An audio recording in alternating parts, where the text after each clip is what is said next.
Good morning, John here, the hat guy. So we're 2 weeks into this global crisis, this pandemic, and all of the repercussions of it are starting to show. Uh, Here in the U.S., things have changed dramatically over the course of these past 2 weeks. 2 weeks ago, we were a prosperous nation. At the top of our economy had never been better. Anybody who wanted a job had one. People were making good money, making plans for the future. People were going about their lives, taking vacations, going out to movies, going to the beach, doing things that people do when they're safe and secure and prosperous and relaxed and happy. Now here we are 2 weeks later, and what has happened? Well, we've been told that there's a new epidemic of catastrophic proportions out there and that people are dying all over the place. But the numbers they're giving to us and that they're showing us aren't all that spectacular when you compare them to things in the past, like the swine flu or any number of pandemics that happened in the past 20 years. These numbers simply aren't up to that level. Now, that means one of a couple of things is happening. Either we're not being told all of the truth, which we know our leaders, no matter which country you live in, seldom tell us all of the truth, and there's usually a good reason for that. The other thing is that maybe it's far worse than we're being told. And if that's the case, then why not tell us? We've disrupted our lives and our society to the point of collapse. And if there's a reason for it, then let us know. But if this virus is the reason for it, I simply don't see the numbers. Now, I'm not a scientist. I'm not a doctor. I'm just a guy who pays attention to things and watches things. And I've been saying all along, the numbers simply don't add up for this level of panic. I've also said before there could be some evil genius sitting in his lair somewhere with a nefarious plot brewing. That very well could be the case. And my bet is still on that. But what have we allowed to happen to ourselves? Here in America, we enjoy freedom. We have the freedom of assembly, the freedom of the press, the freedom to speak our mind. We have the right to keep and bear arms. We have there's the Bill of Rights is the first 10 amendments to the Constitution, and there are more than just those 10 amendments. Some of those amendments have multiple things in them. But what has happened over the last 2 weeks? Benjamin Franklin once said, and I'll paraphrase because I don't remember the quote exactly, but it was, if you're willing to give up your freedom for health and safety and security, I think is what he said, then you deserve neither. And that's what we're doing. We've now lost, in this country, we have lost our right of assembly. And that's unheard of in this country. It's unprecedented. And it sets a very dangerous precedent. Now, I think our current president I think he has good intentions. But what if we had one that didn't? This would set the precedent for that particular president to do whatever he wants. And the media and the world has shown us all how vulnerable we are and just how fast things can change and how much control they really have over us. The scary part is we've allowed it to happen, and it's happened like that. 13 days ago was the first day that I even heard that there was people panic buying toilet paper, and look what that has progressed to. That has progressed to the point that here it is 2 weeks later, and you still can't find toilet paper. You can't find, and I'm just using that as one example because anything that you need on a daily basis is difficult to find. Now, there are reasons for that. Initially, it was people panic buying because they expected something bizarre and strange to happen. Turns out they were right. Something bizarre and strange did happen. We're no longer allowed to do anything. It's very reminiscent of Stalin or Hitler and any other number of evil dictators. And I'm not calling our president an evil dictator. I'm saying the society that we have today, and I pray that it's only temporary, is reminiscent of the society that they lived under throughout those entire regimes. I don't want to see that happen to this country. And no, I don't know what to do about it. I'm just pointing out the facts that things have changed, and we need to be aware of it, and we need to be careful. We need to be careful that we don't allow things to change to the point that they can't go back. We may be beyond that point. I don't know. 2 weeks in, I don't know. But with businesses closed, across the board, the only thing that's allowed to be open right now is something that is either a grocery store or something that is absolutely vital for the health and safety of people. Okay? I can see the logic behind that on an abstract level, but what has it done to everybody else? Granted, there are a large number of us that can work from home. I'm now counted in one of those people. I brought my stuff home yesterday to start working from home, and I have no problem doing that. My job can easily be done from home. A lot of people out there can't. Most of the people who are most needing of a job are the people who work in all of these businesses who are now out of work. They're not allowed to operate. I've got a niece who lives in West Virginia. She's a hairdresser. Well, they announced that as of midnight last night, all hair salons and nail salons and all of that type of thing are closed for further notice. Okay, well, suddenly she's a single mother without a job. What does she do? People who work in the restaurant industry. How many waitresses out there live on tips alone and raise a family by themselves? What are they doing now for a job? Well, everybody's saying, well, the government's going to send us a check. Okay. A check is not going to support you for the rest of your life. And if that's their plan, in a matter of a couple of months of sending checks out like that, that system will fail. Because who's supplying the money to pay those checks? Doesn't work that way. Despite of what Bernie Sanders would have you think, that is not the way things work. Ask anybody in Venezuela, and they'll let you know. It's just, it's a frightening situation, and everybody's scared, and none of us know what to do. But I think it needed to be pointed out that all of our rights have been taken away from us in a very brief period of time. And my question is, will they ever come back? And if they do, how secure will they be, knowing that they were taken away at one point? Those are the thoughts that scare me. The thought of society collapsing, yeah, that's a fearful thought, especially someone like myself who's in his mid-50s, and my above average physique is not something to that would readily and handily enjoy socialism on a scale that Venezuela has.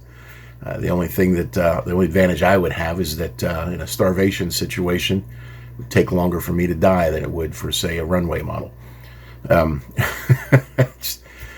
But that's irrelevant. It's we're a country of people who solve problems and stand up on our own, and we've gotten away from that, and it's time to get back to that. A lot of the people in this country are gun owners. A lot of these people are hunters, and we can hunt for our food. Now, those of us that live in a city, I live in the city of Jacksonville, Florida, and when you count the surrounding areas, there's about 1.5 million people here. Well, there's not enough wildlife to support 1.5 million people who are just hunting for food. That's not going to sustain us. If you live in rural America, that's a different world. If you live in a town of 800 people, and the next town's 15 miles away, yeah, you guys can probably survive easily on on wild game. I used to live in northern Minnesota. The herds of deer up there are phenomenal, and there are more deer than there are people. Granted, the weather is pretty horrible. I mean, it's in single digits this morning, and today's the first day of spring, so it's a brutal climate. But the point is, rural America will survive no matter what happens. A lot of people will die in the cities. I hope I'm not one of them. But I don't want to see it come to that point, and I don't know that it will. I truly think, and I pray that our president has our best interests in mind, and that he's trying to save us from some potential disaster that maybe they've got more information than we do. They are privy to more secrets than I am. I am very, very low on the totem pole when it comes to secrets, especially of a national scale. But the point is, we don't know what's going on. All we know is what the media tells us. And for those of us that have been paying attention for the last 20 years, we know that the media is untruthful at best. They outright lie to us most of the time. And now all of a sudden we have to rely on them to tell us what's going on. And that's a scary situation, because everything they've done for the past 20 years has been agenda driven to support a political theory and a political motivation that would push socialism on us. And in spite of the fact that we've got a very conservative president, socialism is happening right now. And that's scary. I don't want to see it continue. But we've got to get through this. We've got to get back to work. People have to start opening their businesses up again. It's been 2 weeks since all of this started. It's been a matter of a few days or a week since most businesses have shut down, and there's more every day. It's Pennsylvania, another good example of just insanity taken to a crazy level. Pennsylvania closed all bars, all restaurants, and all rest areas.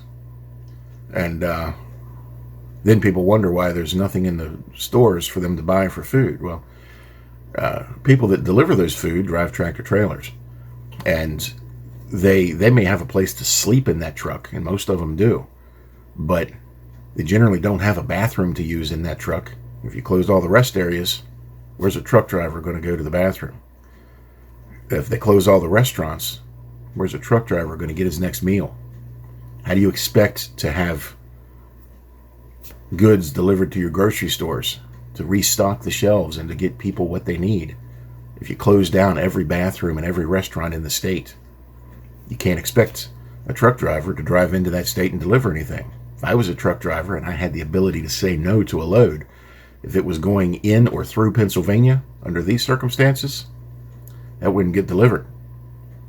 And if I was in a neighboring state like New Jersey or Delaware, I would be particularly concerned, because a lot of stuff would have to drive through Pennsylvania. Wouldn't necessarily so. You can get to both of those states without going through Pennsylvania, but the point is there. And I'm sure Pennsylvania is not alone in that. But we need to control these fears and these issues and what we're closing down, because what we're doing, not only are we killing the economy in this country, but we are bankrupting millions of Americans, and we are putting people who struggle paycheck to paycheck to get by, we're putting them out of work, and we're leaving them destitute. And it's the early days yet. Those people who are now out of work, they're probably not out of money yet, because their last paycheck was in the last week or two. But what's going to happen 2 weeks from now or a month from now? I don't want to see a lot of people on the street and houses empty. It's going to be a struggle getting back. If everything were to turn around today, and everything were to open up today in this country and around the world, it would be a struggle to recover from this. But if this continues, and first they said 2 weeks, well, it's been 2 weeks. Now they're saying a month. what's going to happen in the middle of April when a month rolls around. Those other sources are saying, well, it's going to take 47 days. And then the number you hear is, well, we're looking at July or August. And then one person said, well, it's going to be 18 months. And none of those numbers are sustainable. Anything much beyond a week or two is completely devastating to the economy of anybody. We have the strongest economy in the world 2 weeks ago. Nobody in this country could look at today, mere 2 weeks later, and say, this is going to be our reality 2 weeks from now. Nobody would believe it. I'm a science fiction author. I've written and published 5 science fiction novels. I didn't dream, as a science fiction author, as any kind of an author, you tend to be a dreamer, and you tend to be able to see things happening in a certain way so that you can create your plot to build your story. I couldn't have written a story that had this kind of a turnaround in 2 weeks. I simply couldn't have done it without something crazy. Like I write science fiction. An alien invasion might have put us at this point. I certainly didn't see the media hyping up fear over a virus that the numbers simply don't add up for. It's scary, and there's more going on than we're being told. And I know this is not the most uplifting of videos, but these are all my opinions based on just what I'm watching happen before me. And I'm concerned. I'm concerned about our rights. I take all of this that I see and that I'm saying, and all of my opinions, they're all biblically based as well. I am a Christian. I'm an ordained minister, and I study end-time prophecy. I have for years. I started studying it intently about 8 years ago with the intentions of writing a novel that takes place in the far distant future based on biblical end-time prophecy. And I still haven't started it because it's a complex topic. But it has given me an understanding and an observation level that when I see all of these things happening around me, it's like, all of this stuff is just adding up to all of these events that happen in the back of the Bible, and that's both an exciting prospect and a fearful prospect, because prophecy was written. The book of Revelation was written 2,000 years ago by a man named John, and yes, I'm an old man with a white beard, and my name is John, but I'm not the one that wrote it. It was a long time ago, but. What he wrote about, he was given a view of things that are at the very least present day, if not futuristic. And when you think about that, how would he describe those things? He was told to, look at this and then write it down. Okay. Well, if the concept of electricity, of flipping a light switch on this wall and turning a light on, is something that he wasn't aware of, then how would he describe, an airplane or a car or anything having to do with modern society or modern warfare, for that matter? And so when you read the book of Revelation and end time prophecy, you got to take all that with a grain of salt. And if you read it in the King James version of the Bible, you're reading it in a language that's not exactly what we speak today. King James English was spoken in 1611, and people were saying thee and thou and all of that. It's it's challenging to do that, but you put all of this in the forefront of your mind as you're reading the book of Revelation and any kind of end-time prophecy, and it helps things come into perspective a little better. And when you read what John wrote and say, well, what did he mean here? Well, okay, what was he seeing? And he was seeing something that is at the very least modern day, if not futuristic. How would he describe that? Makes you really wonder.